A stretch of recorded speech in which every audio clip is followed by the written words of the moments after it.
Good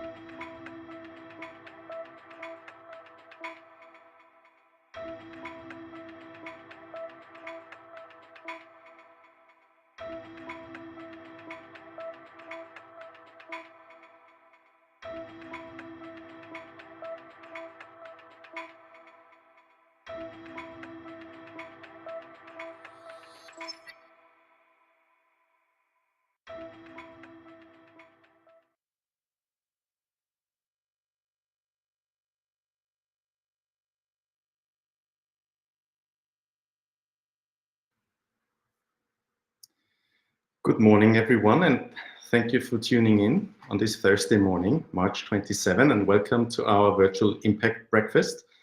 I hope you're prepared to smell the energy transition. I'm Program Director of the Urban Future, and I prefer to have my croissant in the morning and to have my coffee black. Today we have a really interesting topic with 3 excellent speakers on the topic. But before that, I'd love to know from you from where you're tuning in, what city, and critically at this time in the morning, please tell us what time zone you are. When did we wake you up to join this virtual breakfast? You can use the chat for comments and also for Q&As afterwards. Before we get started, I'd like to tell you what's going to happen. First, there will be a short introduction on the topic. Then I will introduce you to the 3 speakers that we have. Will be around 8 to 10 minutes per speaker with presentations. And then finally, we have Q&As, and we hope to wrap up at around 8:40, 8:45, depending on how many Q&As we can answer. Perfect. The topic today, smell the energy transition. Well, you know that almost every region in Europe, or most regions in Europe, they have really ambitious targets when it comes to the energy transition. But how do you get households to switch to solutions such as heat pumps or to mount solar in a political and financial climate like this, with subsidies being cut back and the general mood maybe not in favor of home improvement? Well, we came across a truly inspiring and really fascinating example, and it's about the county of Essex in the UK. They managed in one single campaign to have 2,500 homeowners switch and mount to solar. And we're going to hear today how they did it in a single campaign, because this is just the beginning.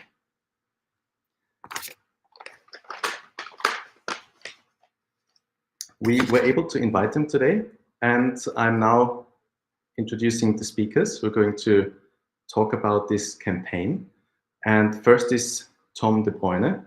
He's a psychologist and behavioral design expert from the Netherlands, and he will talk to you about the difficulties of changing people's behavior, because apparently everyone wants you to change the world, but they don't want you to change their boilers. So people hate to change. What to do about this? Second, we have Marie-Louise Abretti. She's with iChooser. They're doing business in the UK, and they're behind that campaign that I was talking to you about in Essex County. And she's a UK solar business expert at iChooser. Last but not least, and critically, we have Thomas Day here with us. And he is Head of Energy and Low Carbon at Essex County Council. And he will share with you the story of how they managed that first campaign and how they tackled the retrofitting challenge of a total of more than 600,000 homes while facing lower subsidies and difficult financial and political climates. So without further ado, Tom de Bruyne, it's your turn to take the stage. Thank you, Mathis. Good morning, everyone. I want to talk in the upcoming 10 minutes. I want to briefly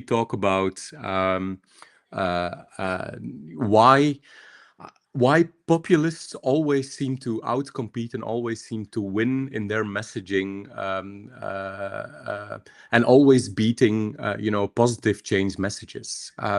As a behavioral scientist, I'm always puzzled with that. If you think about this gentleman, for some reason, his messages always stick better with audiences than messages for positive change. And I think the reason we can be very mad about that, but I also think that we can learn a lot from them, because I think that populists are great connoisseurs of the human mind. And what I want to do in the upcoming 8 minutes is to introduce what I think are the essential techniques, the essential algorithms, if you will, psychological algorithms that populists use in order to shape our thoughts, shape our beliefs, and shape our behaviors.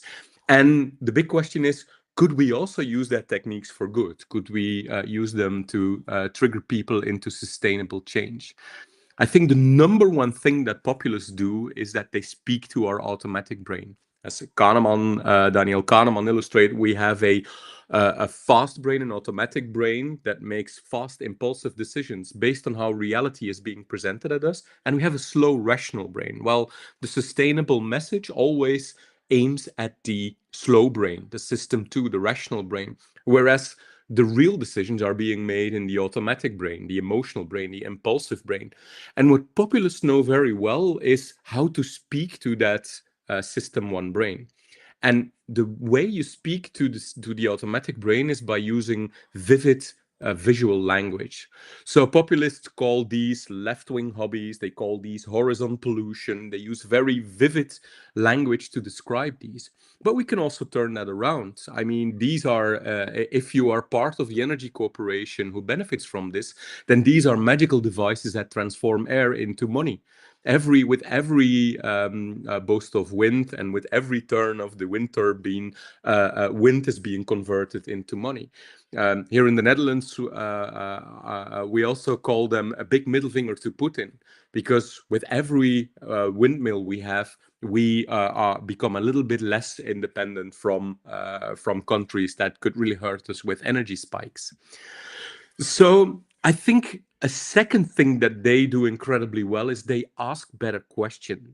Populists change the question. And the big problem with the energy story is that with the sustainable transition story, is that we ask a question that has very limited reach, which is only left-wing green people respond quite well to claims about a sustainable future. Do it for a sustainable future. Most other people have different needs, have different psychological buttons that drive them to action. And I think the most beautiful example of this is Texas.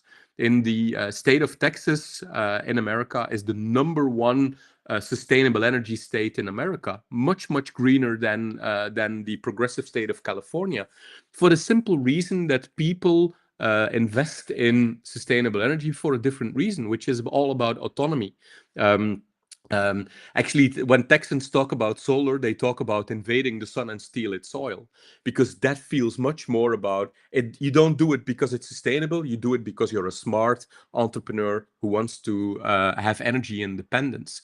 And so we need to figure out much better how to appeal to these different needs and different emotions, because in the end, you always have to tap into a selfish need. And at this stage, we tend to sell the altruistic argument. Do it for the future, for the planet, for the community, not necessarily for yourself. I think the third thing that populists do is they design for the lazy mind. And the lazy mind means that you can't judge people for being lazy, because we have 17,000 decisions on an average day. So we are constantly trying to navigate through the day by not having to think hard about things. And if we can design choices in a way that it's much easier for people to make a good decision, for instance, such as with group buying, you're not making a very enormously elaborate decision about should I invest in investing in sustainable improvement of my house. No, the simpler question that is being presented to you is, should I participate in this group buying effort and benefit from a great deal, or not? That's a much simpler, easier question to answer. Or should I miss out on this opportunity where all my other peers are joining in and miss and leave a lot of money on the table? That's a much easier question to ask. And so, for instance, this is a prototype that we recently created. If you don't want people to throw away their plastic bottles, because now in the Netherlands where I live, we now have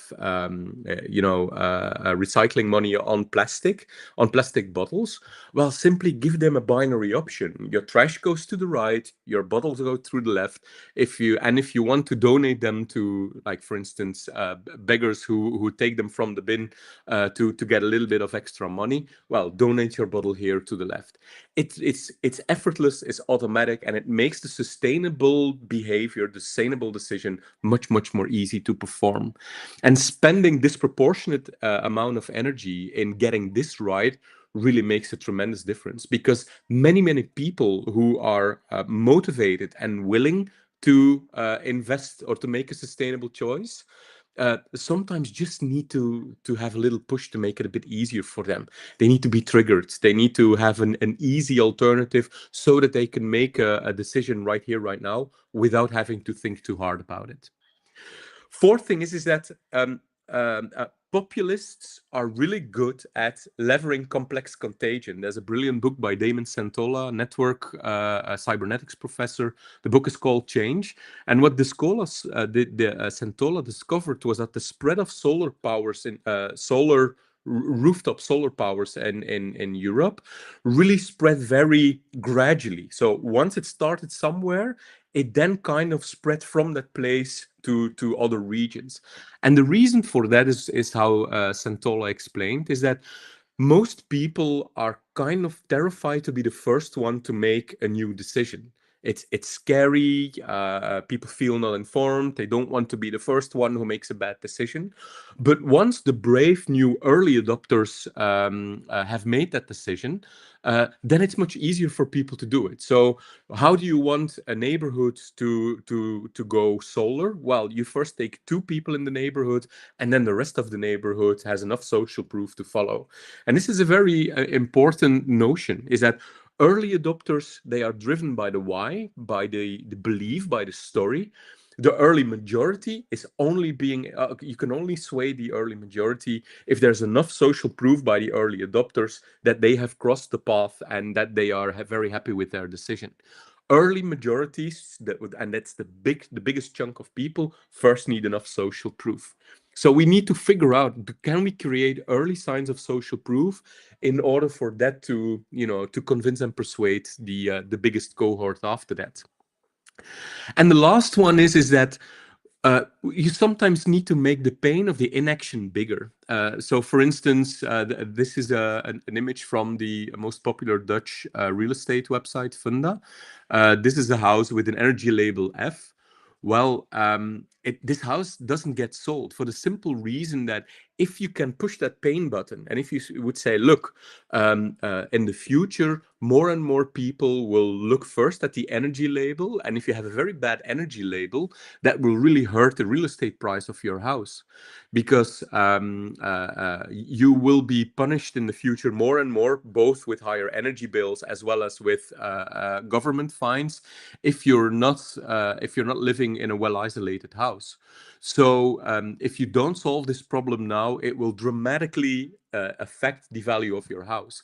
By pushing that pain button, or by bringing that future pain very vividly to the surface, you make the urgency for doing something much more powerful. And this kind of this sums it up. This is the influence framework. What the influence framework says, if you want someone to go from new to desired behavior, there are about 5 forces at play that you can deal with. There are, if you want to get someone to new behavior, you have to figure out what is the job to be done, what is the deeper need that could be fulfilled by doing this new behavior. For instance, I can be proud that I'm much more energy independent. What are the pains that could push people away towards the desired behavior? Well, the value of my house will be dramatically affected if I don't act. What could be a gain? Well, I can make money by doing this. How can I take away an anxiety towards the new behavior? This could be about, well, there are already other people who did it and who are very happy with that decision. And how can I break through comfort, through all the inertia that is stick to the old behavior, which is, well, I don't like to think about things. If you make it easy for me, I'll just make that decision. A great influence strategy plays with all these forces, because people are somehow quite motivated, but you sometimes need to push a little bit the pain button, connect to something that really drives them, take away an anxiety, make some barriers obsolete, etc. And I think the story that you will hear from iChooser exactly tells that story about how they pushed all these buttons to change behavior. That's it. Oh yeah, and make climate great again.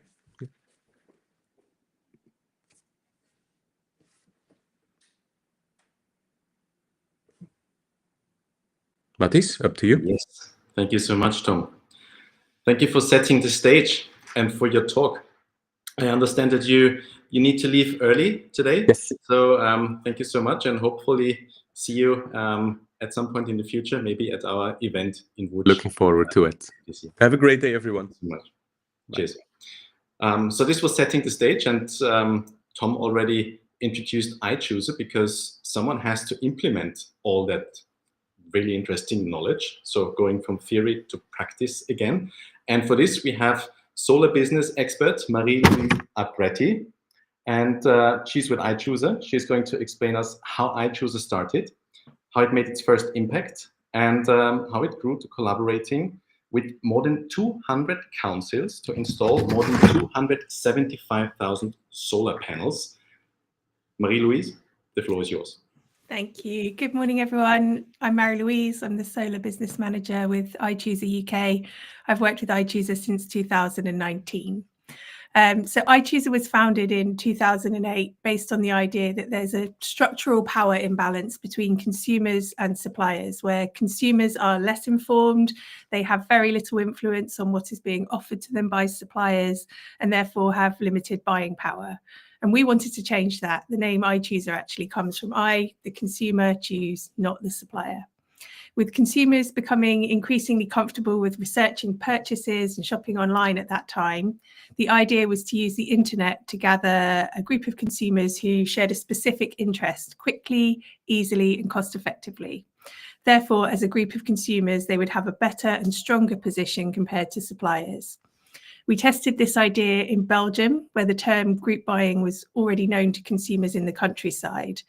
There, where they use fuel oil to heat their homes, residents had already formed the habit of going to their neighbours every autumn to combine their fuel oil orders together to try and get a bit of a discount. So then we arranged our first fuel oil group buying campaign, which rapidly grew into a group of a few hundred customers. These consumers were signing up and committing to buy fuel oil, provided they got a decent discount. We then organised the reversed auction amongst the suppliers of fuel oil and got a significantly higher discount than that which the consumers normally received when they grouped together with their neighbours. So the consumers were really happy and the winning supplier was happy. After that, we got in contact with a membership organisation who asked us to organise a campaign for their members. By teaming up with them, we were able to grow the number of participating consumers in the project to over 2,000, so already much larger and more efficiently than the scale we achieved on our own. Consumers were really happy as they appreciated the service from their trusted community leader, and the membership organisation was happy because they were offering a really valuable service to their community. In 2009, in response to requests for consumers, we also started organising group switching campaigns for renewable energy. At that time, we changed the model. So now consumers could register without obligation. They only had to decide whether or not to take up the offer after we'd completed the reversed auction and they'd received their offer. This further removed a barrier for consumers, and we saw that the number of participating consumers in the project grew even more. In 2011, we organised an energy group switching campaign in collaboration with the city of Heerhugowaard in the Netherlands. Following a combined evaluation of the campaign, they asked us if we could also organise a group buying campaign for rooftop solar installations. The city at that point had been providing a subsidy for their residents to stimulate them into investing in a rooftop solar installation. But the subsidy was coming to an end, and they wanted to see if our group buying model could help lower the prices and compensate for the loss of the subsidy in the region. We really understood that the larger potential of the group, the better price we could secure for the residents, most likely. So we asked the city to reach out to neighbouring councils to see if we could make the potential group larger. The responsible council member at that time, Christian Quint, was a real advocate of this initiative and managed to convince 23 councils in the province of North Holland to join the solar group buying programme together. And in that very first solar campaign, over 12,000 residents participated, which resulted in 2,100 rooftop solar installations in the region. It was really clear at that point that we'd found a hidden need. Whilst the prices achieved in the auction are always competitive compared to the market rate and consumers accepted the offers in large numbers, we also cannot guarantee that the auction price would be the lowest in the market, and there's always the potential that an individual supplier could try and beat the quote for a one-off customer or offer a similar price. Ultimately, what we want is for consumers to make an informed decision, and if they choose to go ahead outside of the group buying programme, then that's still a consumer being activated to install in the region where otherwise they might not have. We also saw that often in the scenarios where consumers did have a similar quote from another installer, they would still go ahead with the group buying programme. It was at this time we started to do more and more consumer research, and we became interested in behavioural science, becoming influenced by books like Nudge and Thinking Fast and Slow. That's when we got into contact with the SU Behavioural Design team. The previous speaker, Tom De Bruyne, is one of the founders. Sue helped us and taught us practical methodologies like the influence framework and the BJ Fogg behavioural design model, on which influences people to act or not act. One of the key aspects in the BJ Fogg model is that you have to make it as easy as possible for consumers to participate, as Tom was just talking about, which has resulted in us always focusing on making the complex easy, both in the customer journey and in explanations about technologies that have perceived complexity, like solar panels, batteries, and heat pumps, so that consumers can make a well-informed decision in a very easy way.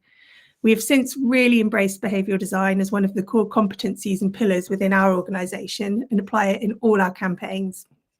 When we started organising solar panel group buying programmes, we realised that vetting and managing installers for physical installation processes was complex and critical for the success of the project. And over the years, we've invested a lot of time and attention in involving our installer management processes and capabilities. This goes from installer vetting right through to the process for managing delivery and assessing and ensuring installation quality. And today we have dedicated installer management teams in all countries where we're active, with a focus on continuous improvement and sharing best practices internationally through regular knowledge sharing and sessions. Our mission is to accelerate the energy transition by helping residents make the move from fossil fuel to renewable energy. And we now organise group buying programmes for rooftop solar, batteries and heat pumps to help consumers make their homes more sustainable. We collaborate with over 260 local governments in the Netherlands, Belgium, UK, US and Japan to help them make progress on their sustainability ambitions. And we're currently preparing to enter Germany, Austria and Poland with our services. I'm really happy now to hand over to Thomas Day, who's the Head of Energy and Low Carbon Action at Essex County Council. He's going to share his story of the sustainability ambitions of Essex County Council and how the group buying model has helped them make progress on the energy transition.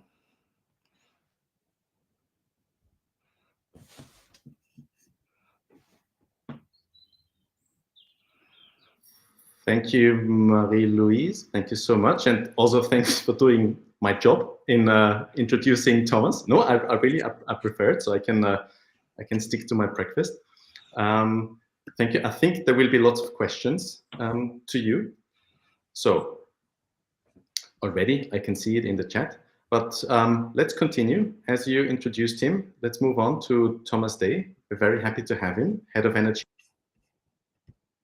and tell you now how they put everything together. Good morning, everybody. Thanks, Matthias, for the introduction. And I'm slightly jealous of your croissant. I've not had my breakfast yet. It's a little bit earlier here in the UK. Yeah, good morning, everybody. My name's Tom Day. and I'm head of the Energy and Low Carbon team at Essex County Council. I see, right, view the slides. Who are we and what we do very briefly? So a small team in the County Council at Essex, and we lead on a number of programs of work across community energy, so working with communities to engage with the energy transition, and we have a very successful nationally recognised programme and a rapidly growing network of community energy groups delivering both new renewable generation and energy efficiency projects across Essex. We also lead on the council's work on the retrofit agenda. So we have a housing stock in Essex of 630,000 houses, and I'll touch on that in a second. There's a huge challenge for us to reduce the carbon emissions from that housing stock. And we work very closely with the network operator in Essex on energy and innovation. The new UK government has set a very ambitious programme to get the energy system in the UK to 100% renewables by 2030. As of today, we generate about 45% of our electricity comes from renewable sources, principally offshore, solar and onshore wind. So there's a massive piece of work to do to plan where that investment needs to go across the country and for our part across Essex, and thinking about how we can do that in a cost-effective way for consumers as well. So one of the challenges we face in Essex is that the grid is very heavily constrained, and so we're very interested and focused on opportunities where we can generate energy locally, particularly through community-owned assets or assets owned by the individual householders, such as rooftop solar, which the scheme with Solar Together offers the opportunity to do that. And that creates a system benefit in terms of generating and supplying and using the power in the local community rather than it being transmitted across the transmission and distribution network. So our excuse me while I move the slide on. So our vision is that Essex will have clean, affordable energy that's available for all, and that everyone has a home fit for now and for our future. And it's quite important to say that kind of the political context around that has changed radically. When we started our work with iChooser back in 2017 on Solar Together, it was quite a different political environment. I'll comment on that in a second. We don't have any statutory duties as a local council to deliver net zero.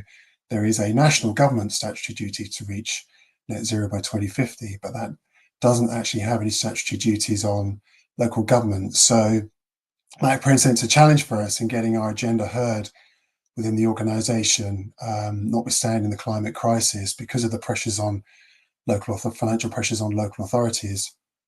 But for our part, our mission is to work closely with our communities and partners in Essex across the county to really accelerate that transition and find ways in which we can scale it up, which is really one of the attractions for us of the Solar Together proposition. Where are we? It's County of Essex. It's just to the east of London, population of 1.8 million. As I said, 630,000 houses across the county. 85% of those are currently not compliant with net zero. They're not at the energy efficiency standard that will meet that level. But the county as a whole does face real climate challenges. The map there is actually, you see, is actually a map of what sea level rises anticipated by 2050 will do to the county. And you can see the areas in red. It's very much a coastal region, lots of low-lying areas. It's going to be significantly impacted. So, and we've taken resident surveys, and the level of understanding and appreciation of the climate challenge is high.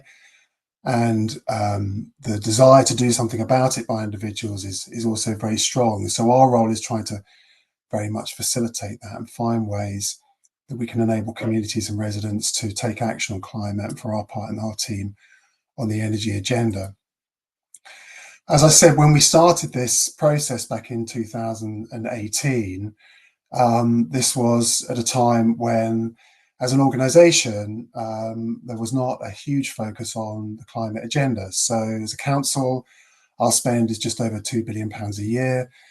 that's predominantly on social services and educational services, and there's no statutory duty for us to be involved in the energy agenda. So there was a real challenge for us to make the case. I can remember going into our leader's office and pitching this proposition about collective solar panel purchasing for Essex. And I think one of the attractions for us as a local authority is that it's something that we're able to engage in a way that has minimal resource impact on the county council, but has a very significant benefit for our residents. That changed quite significantly as councils increasingly started to wake up, if you like, to the climate challenge and declare climate emergencies. And Essex County Council, for its part, created the Essex Climate Action Commission in 2021. And what that gave us was really a much stronger kind of political mandate for the work we were doing. The commission was independently chaired and gave advice to our politicians about the steps that we needed to take as an organisation to help Essex get to net zero by 2050, and helpfully set out some incredibly ambitious targets, such as every roof in Essex should have solar panels on it by 2050, and that Essex generates enough renewable energy to meet its own needs by then. Now, clearly those are massively ambitious, but the point of those targets was, they were visionary, and they really gave us a strong political mandate to then push the types of projects that we've since done with iChooser on Solar Together.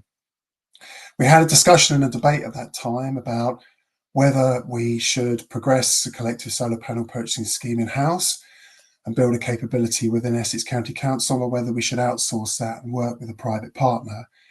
And we came to the view that, not least because of resource challenges, but also recognising that the capabilities and the capacities within the council to deliver this type of scheme, not least ensure a very smooth customer journey, and all of the investment and focus that goes into due diligence around ensuring that we work with creditable suppliers, because there has been a history of challenges, shall we say, around good workmanship with installations of solar panels. And so politicians are nervous about residents complaining about schemes that don't go well, as you can imagine.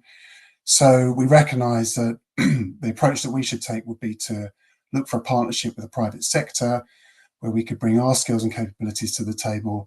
They could bring their skills and capabilities to the table in designing and delivering an effective scheme that would deliver for residents, was the way to go. So that strong public-private partnership has been really fundamental to the success of the scheme. So how's it gone? It's been hugely successful. Excuse me. We've delivered 5 schemes to date since the first scheme 7 years ago. We're really delighted that we've seen over 2,700 installations completed to date.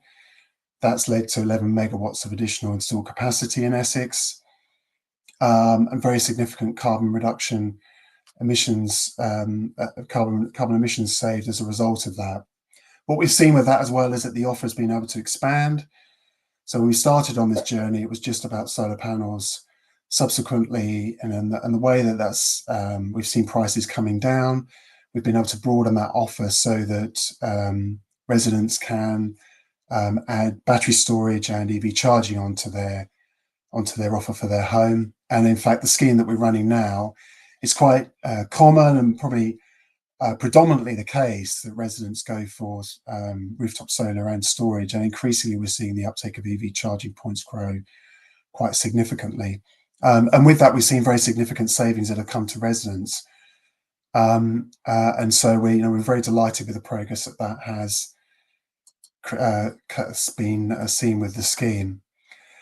So lessons and what's next. I think for us, one of the things we've found with the scheme, as I said, is the strength of that public-private partnership has been really fundamental to the scheme being the success that it has.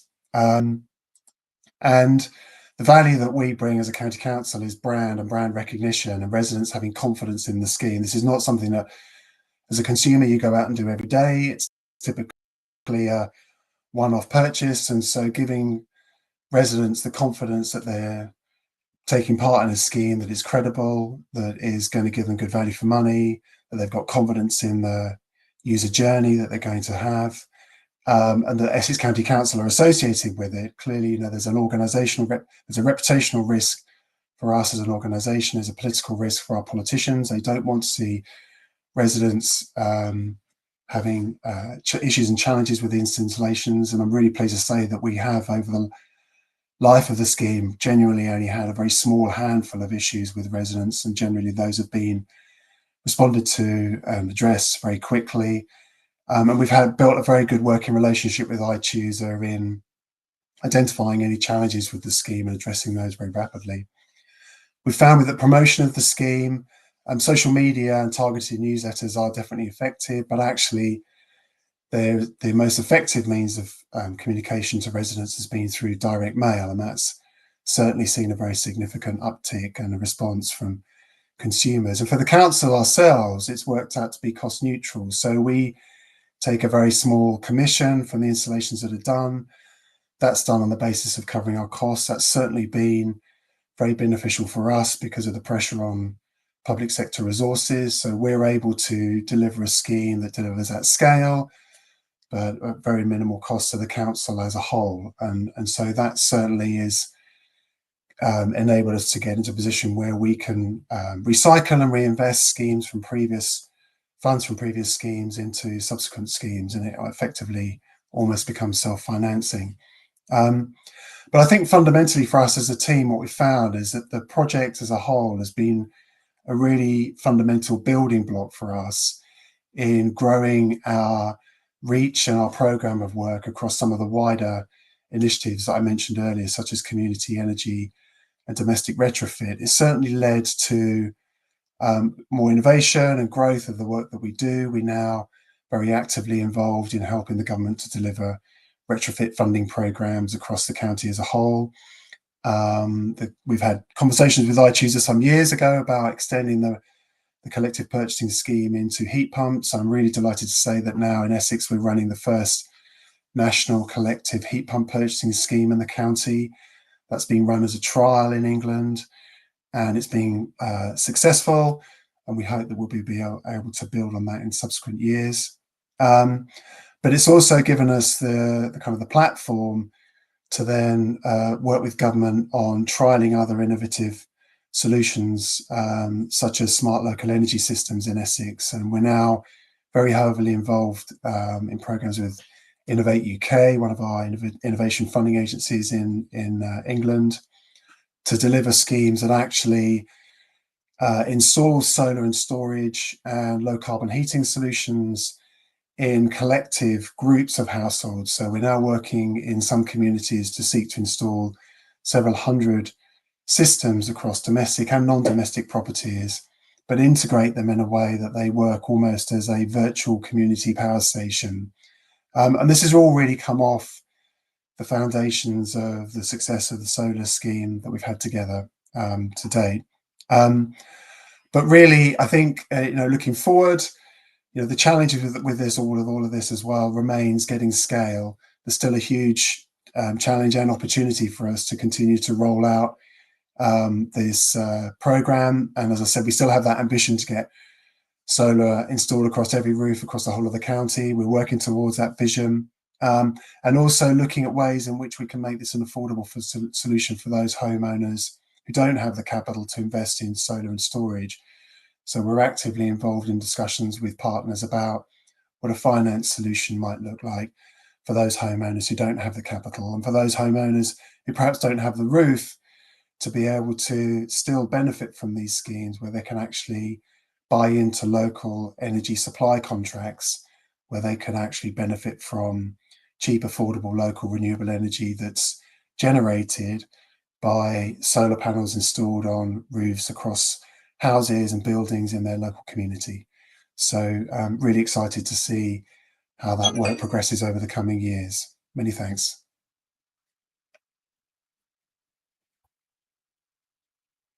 Yes, thank you so much. I think it's a beautiful story of knowledge, and you have iChooser having business case and a dedicated council working together. I also love the house, the wooden house that you showed in your last image, and the heat pump looks really neat next to it. Wish I would live there. I have a few questions that are coming in from the chat. And the first one to you, Tom, is I think you've partially answered this. Why do you as a council get involved rather than letting the business just do it on their own? But there's a follow-up question on that, and that is, so working with a partner, that was a decision to reduce your own risk exposure of doing it yourself. Is that correct? Is that part of the idea? Yeah, that's really part of the idea. I mean, you've got to remember that resources are very heavily constrained in local government. So we pride ourselves on being very creative and very innovative, and recognizing, with a small team and a small budget, we have to find ways to have a big impact. We can't do that on our own. We did look at the case for investing in growing the team and building the capability in-house, but there are, genuinely significant risks in delivering projects such as these, where you need to satisfy yourselves that if we're going to put our name to this, not least, that we're working with credible suppliers, that we're able to deliver at scale, that the benefits that are being promised for residents are genuine. So that involves very significant investment in due diligence around these suppliers, and there are technical challenges in doing that. We could do that in-house, but that would require us to build that capability. And I think when we set out on this, we're also conscious that building that team is an investment, and actually, would it be better for us to be able to move more quickly to partner with a private sector provider, and also as well more effectively manage that risk for the council? Well, thank you. Another question came in. How do you get local installers on board? That's a great question. That's an ongoing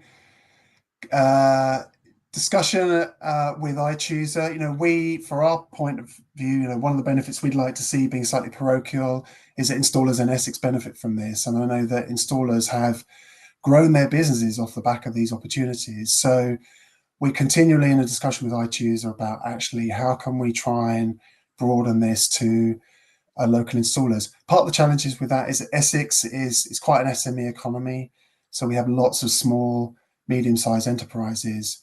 So we're actively working with local suppliers to help them on board to this scheme, and not just Solar Together, actually, the retrofit programs that I was talking about before as well, training up local suppliers. There is a huge supply chain opportunity with these programs of work, a huge opportunity for jobs and for growth as well. And so, yeah, that's an ongoing, that's work in progress. Well, thank you. We have time for two more questions, one to you and also one to Marie-Louise. And the question to you is, maybe you want to answer it, maybe not. What were the costs for one individual homeowner in this project? That would be a question to you. And I think it's related, a question to Marie-Louise. So the question here is, so the hook for consumers is predominantly the low price. And if so, aren't you getting heat from installers for lowering market prices? So maybe, Tom, you can answer the first, and then we head over to Marie-Louise. Well, can I pass the question on cost to Marie-Louise? She'll probably have Sure. that data more readily to hand than I will.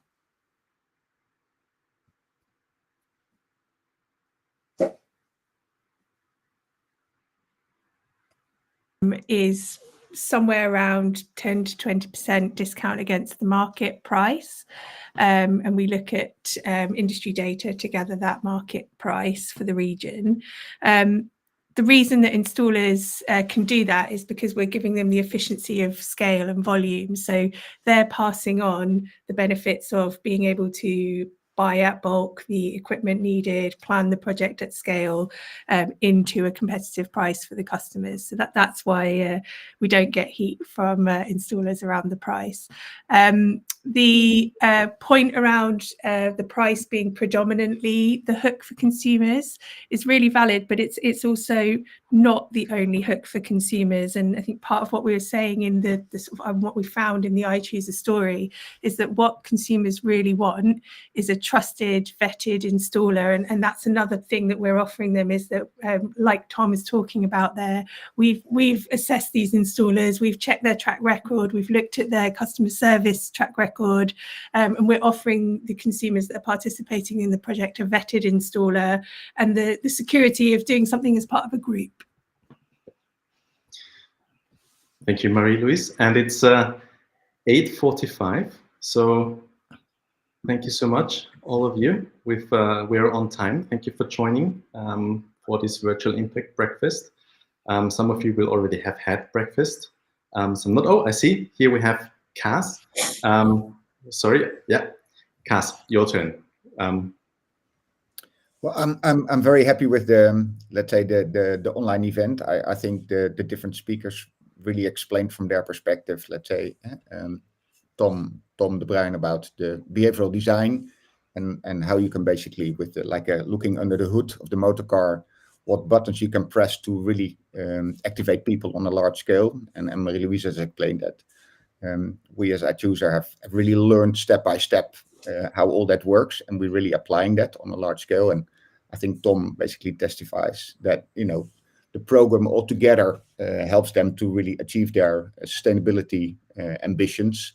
And as Tom said, many local governments that we talk to, they have constraints in terms of resources. They have constraints in terms of finances, and our program really helps them in a way that we do basically the operational work to a very large degree.